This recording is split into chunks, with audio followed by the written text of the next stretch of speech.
So next week we will be hosting the Region 5 tournament at Hardap Dam, where we compete Namibia against South Africa. It's a national competition, and it's a bank angling competition.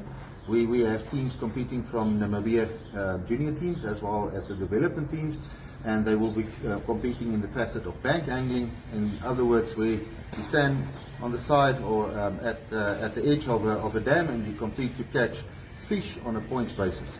Okay, as the team manager, just tell us, compared to last year, what do you guys want to see different this year at the competition? Well, I think the main focus for us as a team this year has been to work on our casting accuracy.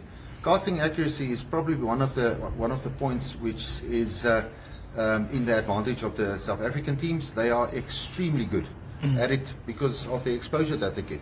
The amount of angling time that these children get compared to the Namibian children, is significantly more. Just basically due to the logistics and the location of their dams. They can angle quite a few competitions in a month compared to where our children have to drive 250 kilometers just to get to the closest dam where you can actually compete. So we have focused a lot of our preparation into casting accuracy because it's absolutely crucial for this facet of angling, and that can determine success or failure for you. Last year we lost by a narrow margin, and one of the contributing factors was most probably our casting accuracy, so that's something that we've spent a lot of time on with these kids and working on that. Okay, and then I spoke to Leon earlier, and he mentioned that it is an expensive sport also, to give mention to that. So can you maybe just also touch on that?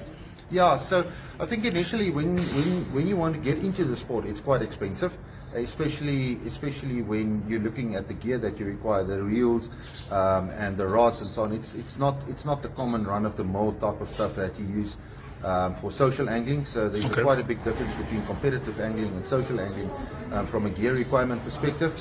Then furthermore, there's also quite a lot of cost involved for these children with regards to transport, with regards to specific feed and that type of stuff that they require. So to get into the sport is quite expensive, but from the on going forward it gets a bit easier.